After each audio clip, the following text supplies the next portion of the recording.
Assalamualaikum warahmatullahi wabarakatuh. Selamat pagi adik-adik. Berjumpa lagi dengan Kak Hikmah. Baiklah, di sini Kak Hikmah akan membacakan dongeng tentang Putri Salju. Tetapi sebelum membaca dongeng Putri Salju, jangan lupa adik-adik untuk like, comment, and subscribe. Dan jangan lupa adik-adik share ke teman adik-adik juga. Baiklah, Kak Hikmah akan membacakan dongeng Putri Salju dan 7 Kurcaci. Hiduplah seorang ratu yang sedang mengandung di dalam istana. Ia senang melihat pemandangan dari jendela istananya. Ia melihat banyak salju dan kicauan burung merdu sambil menjahit sebuah baju. Suatu hari, ia berkata dalam hati tentang akan berkembangnya. Aku ingin melahirkan putri yang cantik, kulitnya putih seperti salju, bibirnya merah seperti delima, serta rambutnya hitam pekat dan panjang, ujarnya dalam hati. Beberapa hari kemudian, tiba-tiba ia tertusuk jarum sehingga darah mengalir ke atas salju di luar jendela. Ia melahirkan anak perempuan yang cantik sesuai dengan harapannya, yang diberi nama Putri Salju. Namun, sewaktu-waktu setelah melahirkan, ratu meninggal. Setelah Putri Salju beranjak dewasa, raja tidak mau anaknya kesepian hingga ia memutuskan untuk menikah lagi. Namun, ibu tiri menyatakan tidak baik pada Putri Salju karena merasa kecantikan sang putri menyaingi dirinya. Sang ibu tiri mulai memiliki rencana jahat pada Putri Salju. Ia prajurit menyuruh membawa Putri Salju jauh dari istana untuk mencelakainya diam-diam. Ia juga meminta hati Putri Salju sebagai buktinya. Prajurit kemudian ajakkan Putri Salju pergi jauh dari istana. Ia bawa jauh ke dalam hutan saat ingin membunuhnya. Sang prajurit bimbang dan tidak bisa mencelakai Putri Salju. Ia pun membiarkan Putri Salju sendirian hidup di hutan. Prajurit kembali ke istana membawa hati kerbau sebagai pelajaran hati Putri Salju. Ratu yang jahat senang karena adanya Putri Salju telah tiada dan tidak ada menyaingi kecantikannya. Ia pun bercermin dan memasak dirinya. Sekarang, akulah yang paling cantik di negeri ini. Putri Salju kebingungan di dalam hutan.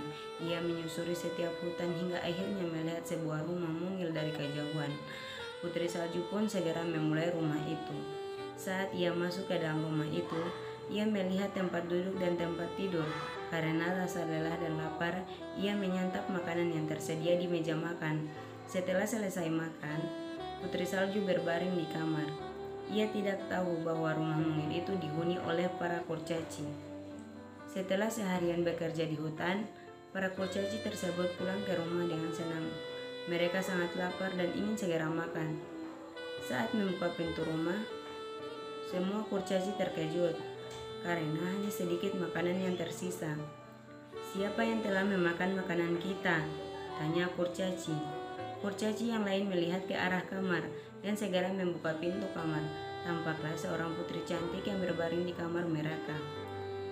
Panas, ia panas. Biarkan ia beristirahat di sini, ujar kurcaci lainnya. Tak lama kemudian, Putri Salju terbangun dan terkejut melihat para kurcaci mengelilinginya. Ia kemudian meminta maaf pada para kurcaci karena telah masuk ke rumah tanpa seizin mereka. Ia kejadian-kejadian yang sebenarnya karena tak punya tujuan, Putri Salju meminta pada 7 kurcaci agar diizinkan tinggal bersama mereka di rumah yang mungil. Semua kurcaci menerima kehadirannya, tetapi Putri Salju harus memasak untuk 7 kurcaci dan membereskan rumah. Suatu hari, ratu bercermin di cermin ajaibnya. Ia pun bertanya, "Hai cermin ajaibku, siapa yang paling cantik di negeri ini?" Cermin ajaib menjawab, "Putri Salju yang paling cantik." Ratu pun marah karena tahu Putri Salju masih hidup dan dibohongi prajuritnya sendiri. Ia ingin merekomendasi jahat lagi ke Putri Salju. Sang ratu mencari keberadaan Putri Salju dan mengubah dirinya menjadi seorang nenek yang membawa keranjang apel. Salah satu apel yang dibawanya telah diberi racun. Ia pun kemudian menuju ke hutan untuk mencari Putri Salju. Kemudian, ia bertemu dengan Putri Salju. Ratu yang menjadi sosok nenek menawarkan apel yang dibawanya untuk ditukar dengan roti. Karena iba, Putri Salju pun bersedia menukarnya. Putri Salju menerima racun apel itu tanpa curiga. Setelah makan apel tersebut, Ia pun tidak sadarkan diri. Setelah 7 kurcaci pulang, mereka sedih melihat putri salju yang terbaring tak sadarkan diri. 7 kurcaci itu memutuskan bahwa putri salju telah meninggal dunia, sehingga memasukkan putri salju ke dalam peti. Lalu, mereka meletakkan di depan rumah dan menghiasnya dengan bunga. Suatu hari, ada pangeran berkuda yang menyusui hutan.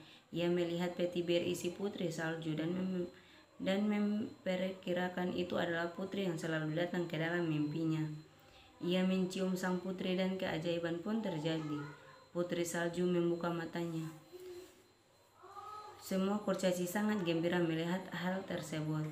Kemudian pangeran meminta putri salju untuk menjadi permaisurinya. Putri salju pun menerimanya. Mereka pun menikah dan hidup bahagia dengan 7 kurcaci. Pesan moral: jangan mudah percaya pada orang lain. Buah juga punya racun. Jangan memandang diri sebagai yang terhebat. Percayalah bahwa ada cinta sejati. Percayalah bahwa akan ada orang yang selalu membantumu. Akan ada saat bahagia maupun saat keterpurukan. Baiklah, itulah dongeng saya tentang Putri Salju. Terima kasih. Wassalamualaikum warahmatullahi wabarakatuh.